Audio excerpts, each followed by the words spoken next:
다 같이 우리 하나님 찬양하는 마음으로, 찬송하는 마음으로 힘차게 박수 한번 하십시다. 감사합니다. 옆에 있는 분들과 인사합니다. 올해는 특별히 인사할 때 새해 복 많이 받으십시오 하는 것도 좋은데 새해 새로워지십시오 라고 인사하면 좋겠습니다. 옆에 분들과 인사합니다. 새해는 꼭 새로워지십시오. 아멘. 예, 우리에게 2017년 새로운 한 해가 열렸습니다. 아마 이것은 기적 가운데 기적이 아닌가 싶습니다. 저와 여러분에게 또 한 해 2017년이 주어지고 이 2017년을 살아갈 수 있도록 은혜를 베풀어 주신 것, 이것이 기적이고, 그 첫날 첫 주일에 다시 한번 마음속에서 새로워지겠다고 하는 다짐을 드리면서 그렇게 하나님을 찬양하고 하나님 앞에 박수치고 하나님 앞에 예배드리게 된 거 정말 감사하고 감사한 일입니다. 이제 우리가 정말 새로워져서 더 많이 잘 믿고, 더 많이 잘 사랑하고, 그리고 더 많이 소망하면서 더 열심히 충성하고 더 많이 섬길 수 있는 그런 충성된 종들이 다 되실 수 있기를 주님의 이름으로 축복합니다. 특별히 말씀드린 것처럼 올해는 우리 개신교회가 종교개혁을 이룬 지 500주년을 맞는 해입니다. 그래서 우리 교회도 다시 새로운 교회라 하는 표를 정해서 좀 더 새로워지고, 좀 더 갱신되고, 좀 더 개혁적인 그런 교회가 되리라 하는 다짐을 하고 있는 것입니다. 우리가 사는 이 세상에는 여러 가지 종교가 있습니다. 다른 종교와 우리가 믿는 기독교가 여러 가지 차이가 있는데, 많은 차이가 있을 수 있지만 그 중에서 빼놓지 않고 오늘 꼭 생각해 볼 수 있는 것은, 우리 기독교회는 앞날, 미래, 소망, 희망 이런 것들을 바라보는 종교인데, 다른 종교는 모두가 다 과거나 또는 현실에 집중하는 그런 종교의 모습을 보입니다. 세계적으로 유명한 여러 종교 가운데 힌두교회라는 종교가 있는데, 이것은 전생의 죄값 때문에 오늘날 살아가면서 고난을 받는다 이렇게 가르칩니다. 그래서 한마디로 말하면 인과응보의 사상을 가르치는 그런 종교입니다. 과거에 잘못했기 때문에 현재의 삶이 고난에서 벗어날 수가 없고, 과거에 일어난 모든 원인 때문에 반드시 오늘의 결과가 나타날 수밖에 없다. 그 죄값을 받아야 되기 때문에 미래도 있을 수가 없고 미래 희망이 없다 이렇게 가르치는 것입니다. 불교도 그렇습니다. 우리가 잘 아는 것처럼 불교는 윤회의 교리를 가지고 있을 뿐만 아니라 열반의 교리를 가르칩니다. 열반이라는 말은 무슨 뜻입니까? 완전히 없어지는 것을 말합니다. 마치 촛불이 꺼지는 것처럼, 불꽃이 스며드는 것처럼 우리 마음속에 인간이 가지고 있는 모든 생각, 인간이 가지고 있는 모든 욕심, 인간이 가지고 있는 모든 욕망이 우리 마음속에서 완전히 없어지는 것, 그것을 열반이라고 하고, 그 열반의 경지에 들어가야 인생의 진정한 의미를 깨달을 수 있고 행복한 인생을 살 수 있다. 그때서야 비로소 인생의 모든 모순이 사라지고 인생의 모든 고통도 사라진다 이렇게 가르칩니다. 그러나 우리가 아는 것처럼 우리 마음속에 이 모든 생각이 사라진다는 것은 불가능한 일입니다. 우리가 살아있는 이상 우리 마음속에는 욕망과 욕심과 또 여러 가지 생각들이 생길 수밖에 없는 것입니다. 무슬림이라고 하는 종교 가운데서도 이렇게 가르칩니다. 우리가 당하는 고난, 이것은 분명히 알라 신이 정해놓은 바꿀 수 없는 법도이기 때문에 그대로 따라야 된다라는 소위 말하는 운명론을 가르치는 것입니다. 그러니까 우리가 이 세상에서 이런 모습으로 살아가는 것은 반드시 네가 감당해야 될 운명이다. 왜냐하면 알라 신이 이렇게 만들었기 때문에 불평하지 말고 그대로 받아서 살아야 된다 이렇게 가르치는 것입니다. 그러고 보니 무슬림에서는 우리 인간이 이 땅에서 할 수 있는 일이 아무것도 없습니다. 왜냐하면 신이 정해놓은 그대로, 알라가 만들어 놓은 그대로 살아야 되기 때문에 그것을 그냥 운명으로 받아들일 수밖에 없는 것입니다. 그러나 저와 여러분들이 믿고 있는 우리 기독교는 전혀 다릅니다. 과거에 매이는 종교도 아니요, 오늘 현실에 매여 있는 그런 종교도 아니고, 기독교는 한마디로 미래를 바라보는, 소망을 바라보는 그런 종교, 그래서 미래지향적인 종교인 줄로 믿습니다. 그리고 보니 성경 말씀 가운데에서도 오늘을 가르치고 과거를 가르치는 말씀보다는 훨씬 더 많은 부분에서 우리의 앞날을 말씀하고 미래에 대한 말씀이 많이 있습니다. 우리가 잘 아는 고린도 후서 5장 17절 말씀에 보니까 그런즉 누구든지 그리스도 안에 있으면 새로운 피조물이라 이전 것은 지나갔으니 보라 새 것이 되었다라고 말씀하지 않습니까? 무엇을 가르쳐주는 말씀입니까? 지난 일은 지나갔다는 말입니다. 과거는 흘러갔단 말입니다. 더 다른 경우는 흘러간 과거 지나가버린 시간에 대하여 신경 쓰지 말라는 가르침인 줄로 믿습니다. 이제는 우리가 새로워졌기 때문입니다. 이제는 우리가 달라졌기 때문입니다. 이제는 우리가 예수 믿고 새로운 피조물이 되었기 때문에 과거에 매달릴 필요가 없고 과거에 속할 필요가 없고 과거에는 신경 쓸 필요가 없다는 것입니다. 빌립보서 3장 13절과 14절에도 이렇게 말합니다. 형제들아 나는 아직 내가 잡은 줄로 여기지 아니하고 오직 한 일 뒤에 있는 것은 잊어버리고 앞에 있는 것을 잡으려고 푯대를 향하여 그리스도 예수 안에서 하나님이 위에서 부르신 부름의 상을 위하여 달려가노라. 이전까지 있었던 모든 일들을 다 잊어버린다는 말입니다. 이제 지나간 과거는 과감하게 던져버린다는 말입니다. 과거에 매이기보다는 과거를 생각하기보다는 오히려 그 대신 미래를 향하여 앞을 향하여 열심히 달려가겠다는 말씀인 줄로 믿습니다. 사랑하는 여러분, 오늘 예배하는 저와 여러분에게 하나님께서는 은혜 가운데 2017년 새로운 한 해를 주셨는데 저와 여러분 모두가 우리 교회가 이 새로운 한 해에 뒤 돌아보지 말고 열심히 앞을 보면서 달려가시기를 다시 한번 주님의 이름으로 축복합니다. 이제 옆에 분들과 한 번 더 인사합니다. 열심히 달려가시기를 바랍니다. 예, 지금부터 500년 전 1517년 10월 31일에는 독일에서 루터라고 하는 한 수도사가 교황에 대하여 95개조 항의문을 게시한 것이 큰 반향을 일으키게 돼서 교회의 개혁을 이루어낸 그런 날입니다. 사실은 신앙개혁을 부르짖고 사실은 교회에 대해서 개혁을 부르짖은 것인데 그러나 이 마틴 루터의 종교개혁은 교회의 개혁으로 끝난 것이 아니고 그때 당시 1500년대 1600년대 유럽에 있는 모든 사람들 그리고 세상에 있는 모든 사람들의 삶을 완전히 변화시키는 정치도 사회도 문화도 완전히 갱신시키는 위대한 운동으로 성공적으로 이루어지게 된 것입니다. 이때 당시 마틴 루터가 살아갈 때 교회는 정말 타락한 모습을 보였습니다. 하나님으로부터는 전혀 상관이 없는 멀리 떨어져 버린 성경의 가르침과 전혀 상관이 없는 모습을 보였다 그 말입니다. 그저 교회가 이 하나님의 구원에 대한 하나님의 말씀에 대한 관심을 집중하기보다는 오로지 현실적인 삶에 대하여 집중하고 물질에 대하여 집중하고 그 결과 교회가 돈을 얼마나 많이 가졌는지 물질 때문에 망하게 될 지경이 아니었습니까? 땅을 많이 가져서 모든 백성들이 교회에 대하여 불평과 비난이 그야말로 극에 달한 상황이었습니다. 교황청에서는 백성들에게 세금을 부과하는데 이 세금이 얼마나 많이 부과하는지 이 교황청에 있는 간부들, 성직자들 이런 사람들이 모두가 다 비난을 면할 수가 없었습니다. 돈을 받고 성직을 매매하는 일이 생겨졌습니다. 그걸로 끝이 아닙니다. 진짜 우스꽝스러운 일이 벌어지는데 나중에는 죄를 면해주는 대가로 면죄부를 만들어서 파는 일도 생겼습니다. 사실 이 면죄부를 처음 만들 때는 교황청에서 죄를 사해주는 대신 그러고 돈을 받고 이런 표를 팔은 것인데 나중에는 이것이 점점 더 타락해 가면서 단순히 교황에게 벌을 면제받는 대가가 아니고 이제 죽은 사람까지 연옥에 들어가 있는 자기 부모의 죄까지 다 사해줄 수 있다라고 거짓으로 선전하면서 면죄부를 판매하게 된 것입니다.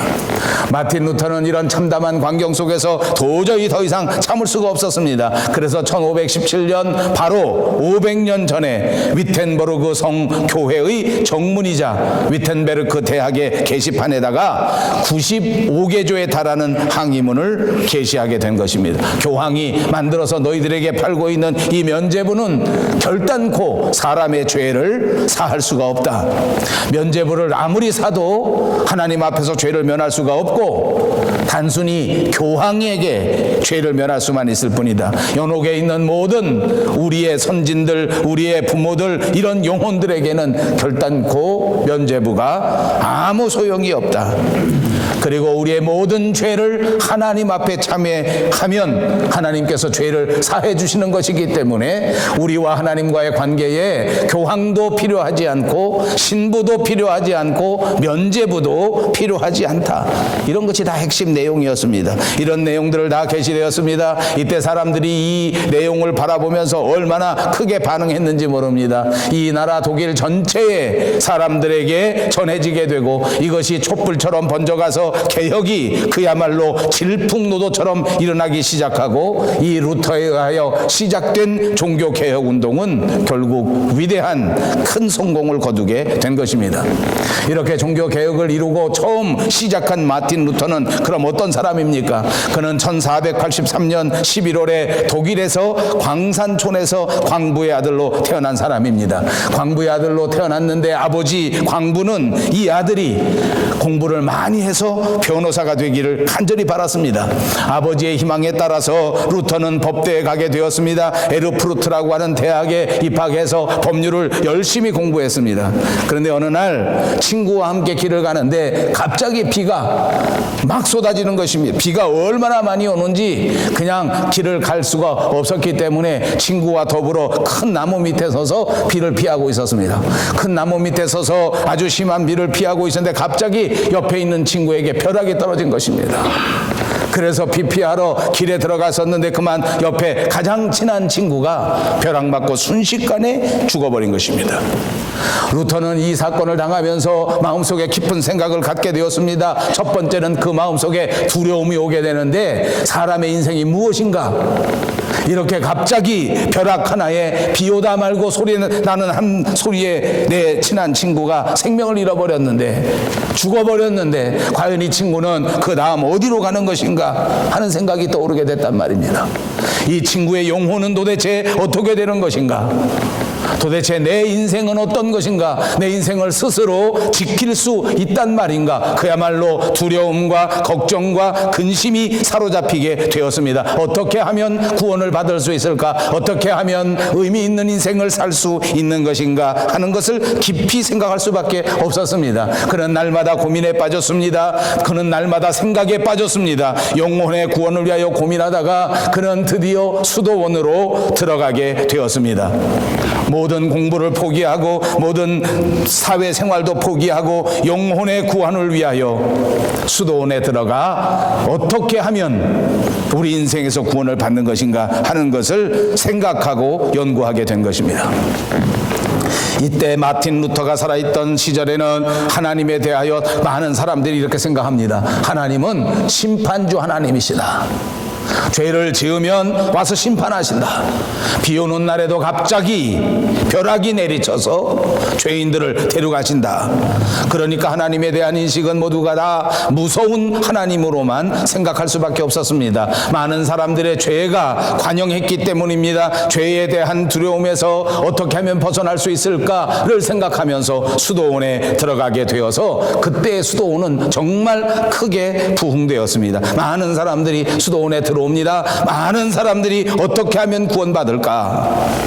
마틴 루터는 그때부터 신학을 공부합니다. 성경을 공부합니다. 1507년에 드디어 신부로 안수를 받았습니다. 신부가 되고 나서도 그는 계속해서 어떻게 하면 구원을 받는 것인가? 어떻게 하면 이 두려운 하나님의 심판에서 벗어날 수 있을 것인가 하는 것을 생각합니다. 그래서 날마다 말씀을 깊이 연구하고 날마다 금식하고 날마다 열심히 그렇게 구원의 길을 찾아 나섰습니다. 구원을 이루기 위해서 나중에 그는 고행도 마다하지 않았습니다. 계단을 맨 무릎으로 무릎이 다 해져나가 피가 철철 흐를 때까지 고행을 통해서라도 구원을 얻기 위해서 노력했단 말입니다. 이런 방법 저런 방법을 다 동원했지만 그는 마음속에 구원을 얻을 수가 없었습니다. 어떻게 하면 새로운 인생을 살아갈 수 있는 것인가? 어떻게 하면 영생을 얻을 수 있는 것인가? 그러던 중 어느 날 마틴 루터는 오늘 우리가 같이 읽은 성경 본문의 말씀을 읽게 된 것입니다. 복음에는 하나님의 의가 나타나서 믿음에 이르게 하나니 기록된 바 오직 의인은 믿음으로 말미암아 살리라 함과 같으니라. 아멘. 마틴 루터는 드디어 이 말씀 속에 깊은 깨달음을 얻게 됩니다. 그는 영혼으로부터 크게 소리를 높여 외쳤습니다. 그렇다. 사람이 의롭게 되는 것은 믿음으로 되는 것이다. 그렇다. 사람이 구원을 받는 것은 오직 믿음으로 구원받는 것이다. 그렇구나. 예수님을 믿는 사람이야말로 의로운 사람이구나. 이것이 마틴 루터의 깨달음이었습니다. 이것이 마틴 루터의 복음입니다. 이것이 부패한 중세 교회로부터 새로운 교회, 개신교회가 생겨진 시작이었습니다. 많은 사람들이 이 말씀을 알지 못했습니다. 많은 사람들이 구원받는 길을 알지 못했습니다. 어찌 보면 그때 당시에 중세 교회의 모습들이 사람들로 하여금 하나님 앞에 구원의 길로 나가지 못하도록 가로막고 있었습니다. 진리를 깨닫지 못하게 했단 말입니다. 아무도 진리를 알지 못하다가 루터는 드디어 이 성경 하나님의 말씀을 통하여 하나님이 우리에게 세워주신 구원의 방편을 알게 된 것입니다. 그는 말씀을 통하여 생명의 길을 환하게 밝히 알 수 있게 되었습니다. 루터는 그동안에 하나님을 잘못 알고 있었고, 루터는 그동안에 하나님에 대한 믿음을 잘못 붙들고 있었다고 하는 사실, 이것을 분명하게 깨닫고 회개하기 시작했습니다. 그가 생각합니다. 하나님은 정말 심판주 하나님이시기 때문에 손에 회초리를 들고 죄인의 길을 따라오시면서 죄인을 때려주는 그런 하나님이라고 생각했지만 그것이 아니고, 하나님께서는 오히려 사랑과 용서로 무장하신 채 자기 스스로를 희생하면서 그 핏값으로 우리를 구원해 주시는 용서의 하나님이시요 사랑의 하나님이시라고 하는 사실, 그리고 끝까지 우리를 기다리셔서 우리를 구원하시는 친절한 그런 하나님이라고 하는 사실을 깨닫게 된 것입니다. 그러므로 이제 루터는 이 세상을 새롭게 보게 되었습니다. 그러므로 이제 루터는 교회를 새롭게 보게 되었습니다. 지금 교회 안에서 벌어지고 있는 모든 일들, 교황청이 물질에 집중하여 돈을 모으고 돈에 빠져 있는 모습, 면죄부를 팔아서 돈을 얻으려고 하는 이 모든 교황청의 행동을 보고서는 도저히 참을 수가 없었던 것입니다. 그래서 항의문을 써붙입니다. 그래서 항의서를 써붙인 그것 때문에 단 2주 만에 독일 전체에 이 소식이 펴지고 단 한 달 만에 온 유럽의 종교개혁의 위대한 역사가 불꽃처럼 일어나게 된 것입니다. 그때 마틴 루터가 주장한 진리에 대하여 여러 가지 이야기를 할 수 있지만 또 중요한 것은 이런 것입니다. 성경의 권위를 분명하게 전파한 것입니다.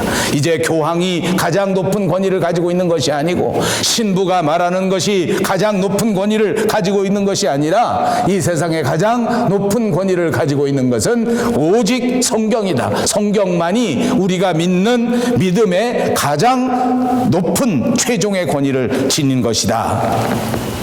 그리고 또 한 가지는 이신득의라는 의미입니다. 이신득의, 한문으로 쓰여진 이 말은 믿음으로서 의를 이룬다 하는 말입니다. 그러므로 이 세상의 사람의 구원은 인간의 선행이나 인간의 공로나 인간의 모든 행동을 통하여 얻는 것이 아니라 오직 믿음과 오직 은총으로 의인이 될 수 있다 하는 것입니다.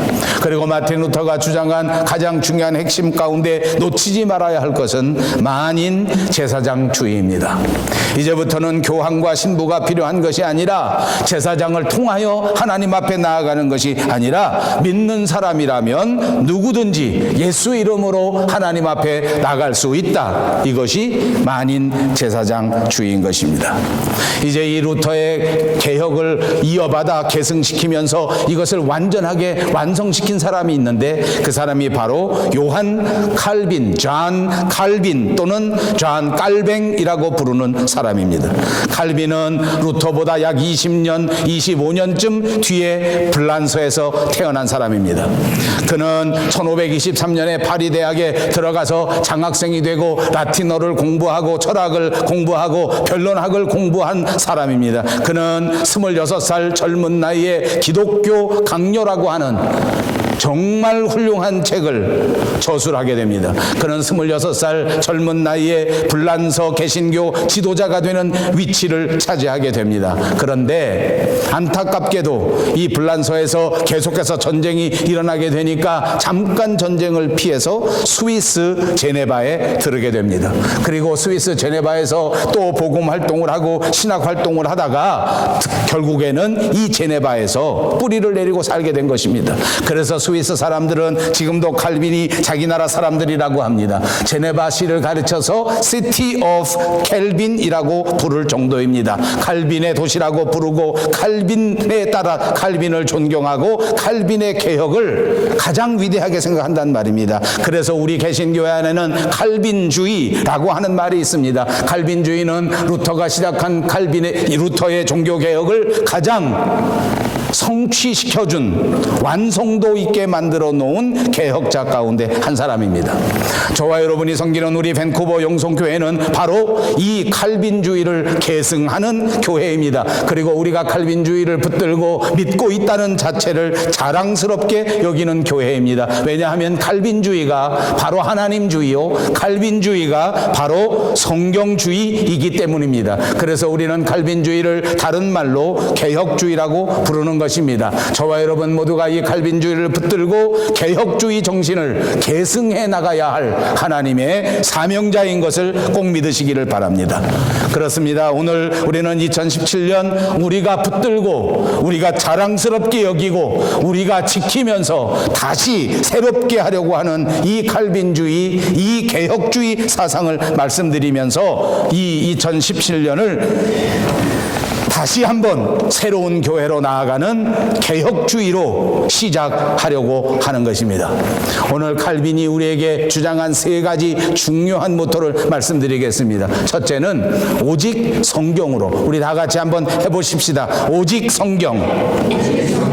그렇습니다. 진리의 근거, 권위의 근거는 오직 성경뿐이다 하는 사상입니다. 말씀드린 것처럼 마틴 루터는 교황의 절대 권위의 이의를 제기했습니다. 그때 당시에 모든 사람들이 교황이 절대적인 권위를 가지고 있다고 했는데 마틴 루터는 성경이 절대적인 권위를 가지고 있다고 선언한 것입니다. 오늘 우리는 어떻습니까? 하나님의 말씀보다 더 많은 권위를 가지고 있는 일들이 얼마나 많은지 모릅니다. 저는 이곳 밴쿠버에 와서 일을 합니다. 이렇게 발전된 서양 사회, 그리고 특별히 기독교가 일찍 전라된 우리보다 더 발전된 사회에 일하면서 이곳에서 가르쳐주는 기독교 신학, 이런 곳에서 가르쳐주는 기독교 교회의 문화에 정말 많은 감동을 받고 있으며 또한 존경을 표할 때가 많습니다. 그러나 마음속에 안타까운 것은 이 미국이나 캐나다의 교회들이 하나님의 말씀보다 세상의 법도를 훨씬 더 중요하게 여기고 있다는 슬픈 현실도 발견합니다. 지금은 교회가 하나님의 법을 따지는 것이 아닙니다. 하나님의 말씀을 따지는 것이 아닙니다. 세상에서 정해놓은 법을 따집니다. 그래서 하나님 앞에 예배 드릴 때 조금만 위험하면 예배 장소도 그냥 다 폐쇄해버립니다. 전기가 나가면 사회의 법이 예배당에 들어가지 못하게 하니까 모든 교회가 문 닫고 예배 드리는 거 포기합니다. 이제 동성애 다들 반대하고 동성애 결혼을 만약 주례해 주지 못하면 정부에서 벌금을 내고 정부에서 잡아간다고 하니까 모든 교회들이 그냥 순응해버립니다. 이 말이 무슨 말입니까? 하나님의 성경, 오직 성경이 가장 중요한 것이 아니라 세상의 법도가 제일 중요하다, 현실적인 법도가 제일 중요하다, 이렇게 생각하는 것 아닙니까?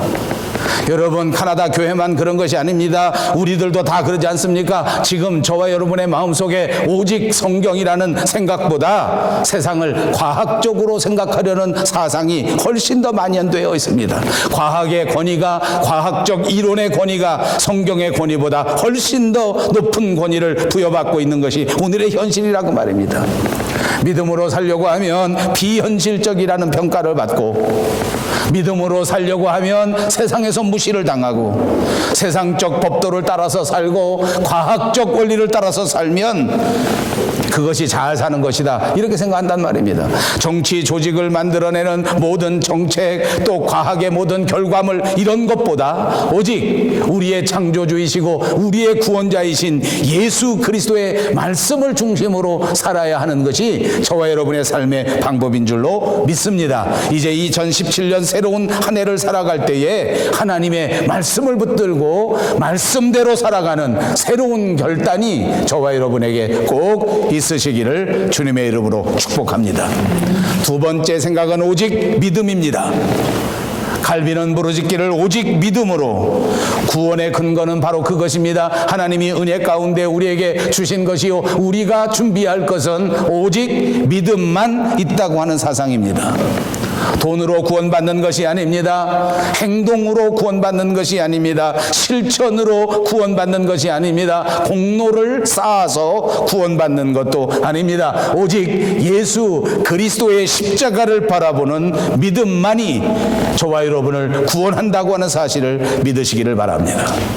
요즘 전 세계 신학계에는 이 구원론에 대한 새로운 문제들이 크게 발생하고 있습니다. 우리 한국에서도 평생토록 존경받는 유명한 신학자, 한국에서만 유명한 것이 아니라 전 세계에서 유명해서 미국의 유수한 신학대학에서 교수로 사시다가 얼마 전에 은퇴하신 분조차 이 구원론에 대하여 약간 이상한 말을 합니다. 믿음으로만 구원받는 것이 아니라 도덕적 성취가 있어야 구원받는다. 이게 사회적 현상입니다.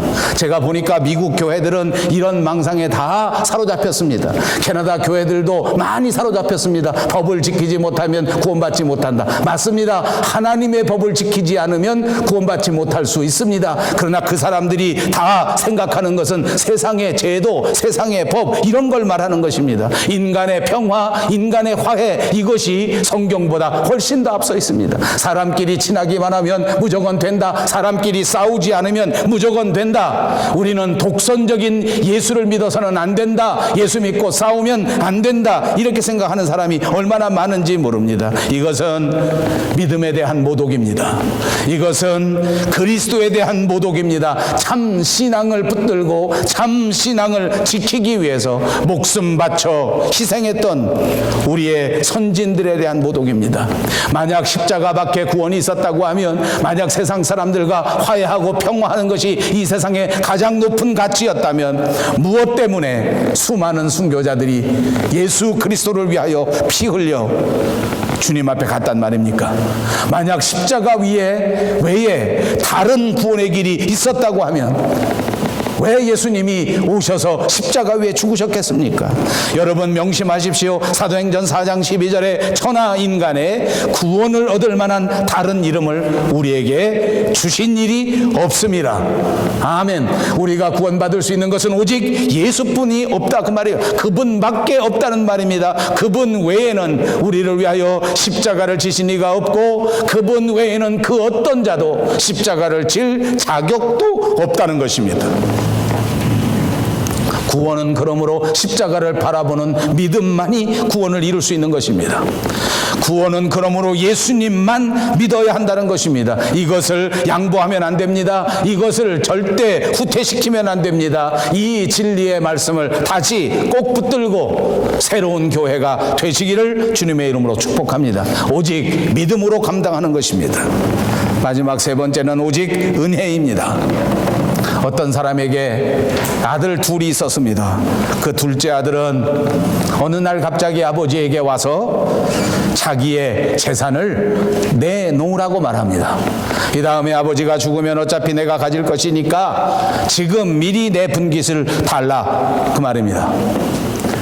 부모님의 슬하에서 이 둘째 아들은 아무 부족함 없이 살았습니다.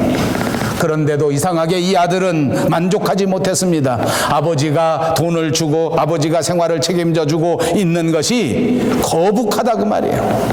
내 마음대로 살고 싶은 거예요. 그리고 내 마음대로 하고 싶어. 아버지가 간섭하는 것도 싫은 것입니다. 그래서 아버지에게 말하는 것입니다. 내 재산 나한테 달라. 내 마음대로 쓰게 달라. 아버지는 아들의 심정을 알았습니다. 그는 기쁘지 않았지만 그러나 아버지는 이 둘째 아들이 원하는 그대로 둘째 아들에게 돌아갈 재산을 주었습니다. 아버지에게서 재산을 받은 이 둘째 아들은 그 재산을 챙겨서 곧 아버지 없는 먼 나라로 가게 되었습니다. 먼 나라에 가서 마음껏 살고 싶어 먼 나라에 가서 그 돈을 가지고 허랑방탕하게 살았습니다. 하루 지나고 1년 지나고 한참 지난 다음에 결국 그는 아버지에게 받은 모든 재산을 다 탕진해버리고 말았습니다. 이제는 먹을 것이 없습니다. 이제는 살 수가 없습니다.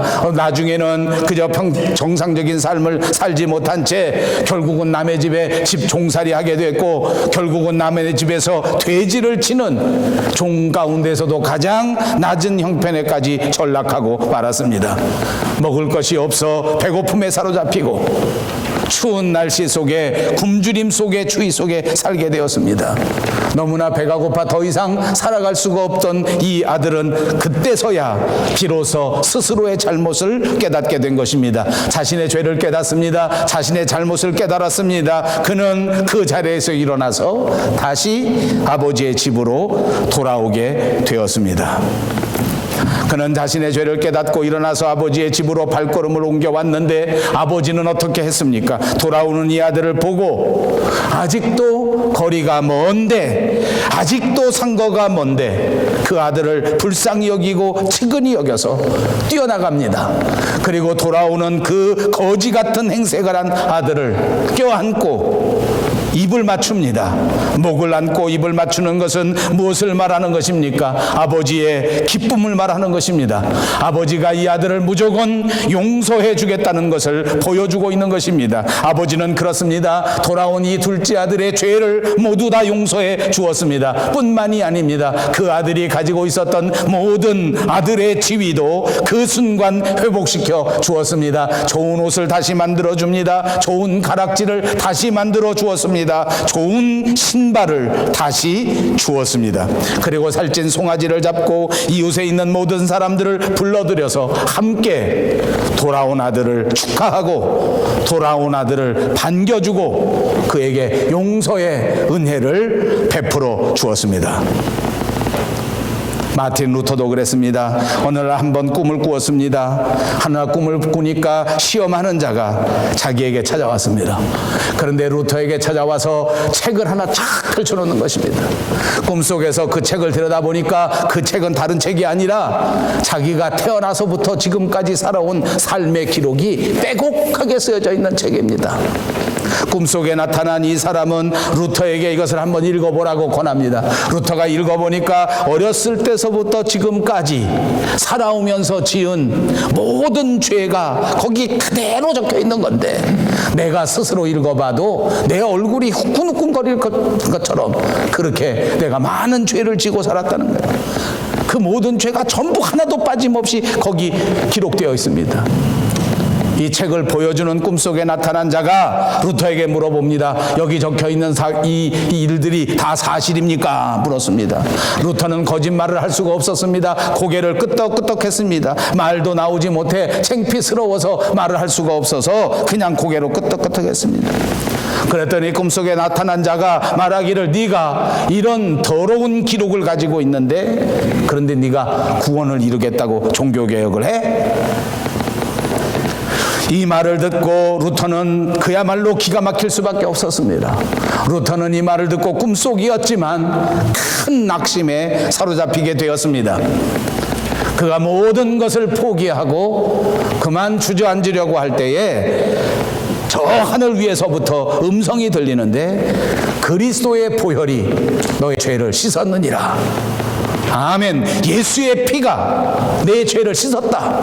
예수 그리스도의 피가 너의 죄를 깨끗이 씻어냈으니 이제부터 용기를 가지고 일어나서 말씀대로 실천하라 하는 말씀이었습니다. 이 말씀을 듣고 루터는 다시 깨달음을 얻게 된 것입니다. 다시 용기를 얻게 된 것입니다. 사랑하는 여러분, 저와 여러분에게 주어진 2017년 이제 우리의 뒤안길로 사라진 2016년까지 여러분이 어떤 부족함 속에 있었을지라도 행여 여러분이 어떤 죄를 지었더라도 예수의 피가, 십자가의 은혜가 우리의 모든 죄를 깨끗이 씻어주었다고 하는 이 위대한 복음의 사실을 믿으시기 바랍니다. 이 복음을 받아들이십시오. 이 복음을 마음속 깊은 곳에 믿으시고 이제 다시 일어나서 용기를 가지고 주님과 함께 주어진 2017년을 열심히 달려가시기를 다시 한번 주님의 이름으로 축복합니다. 그렇습니다. 예수님의 피가 우리를 용서합니다. 예수님의 피가 우리를 깨끗하게 합니다. 이렇게 이 복음의 말씀을 받아들였을 때에 루터의 꿈속에서 루터를 시험하던 이 자는 그 순간 바로 물러갔습니다. 사탄은 복음 앞에 즉시 물러가는 것입니다. 그렇습니다. 우리의 걱정과 염려도 다 즉시 물러가게 될 줄로 믿습니다. 저와 여러분이 붙들고 지켜야 할 개혁신앙의 뼈대는 바로 이렇게 오직 성경, 오직 믿음, 오직 은혜입니다. 우리는 이 진리의 말씀을 붙들고 이 진리의 말씀을 지키고 이 진리의 말씀을 전하고 이 믿음의 삶을 살기 위해서 정말 모든 것을 다 바치는 그런 열정이 저와 여러분에게 필요합니다. 2017년을 살아갈 때 우리에게 꼭 필요한 것은 바로 이 열정이란 말입니다. 이제 다시 일어설 수 있는 용기, 이제 다시 열심히 달려갈 수 있는 열정, 이것이 필요합니다. 개혁주의는 바로 이것입니다. 새로워지는 교회는 바로 이것입니다. 이제 저와 여러분은 새로워져야 할 것이 얼마나 많은지 모릅니다. 나태함에서 벗어나 새로워지시기를 주님의 이름으로 축복합니다. 구태의연한 모습에서 벗어나 새로운 모습이 되시기를 주님의 이름으로 축복합니다. 형식주의, 기복주의, 외형주의, 세상주의 이런 거 다 던져버리고 오직 믿음, 오직 은혜, 오직 말씀으로 무장해서 그렇게 최선을 다하여 살아가는 것, 그것이 종교개혁의 계승자의 길이요, 그것이 밴쿠버 영송교회 성도의 삶이요, 오늘 저와 여러분이 달려가야 할 삶의 모습인 것입니다. 이것을 가슴에 새기십시오. 이제 오직 성경, 오직 믿음, 오직 은혜, 이것을 가슴에 새기고 더 열심히 걸어가는 저와 여러분이 되시기를 바랍니다. 그래서 2017년에는 반드시 새로운 교회가 되고 새로운 성도가 돼서 하나님 앞에 영광을 돌릴 수 있는 여러분 모두가 되시기를 주님의 이름으로 축복합니다.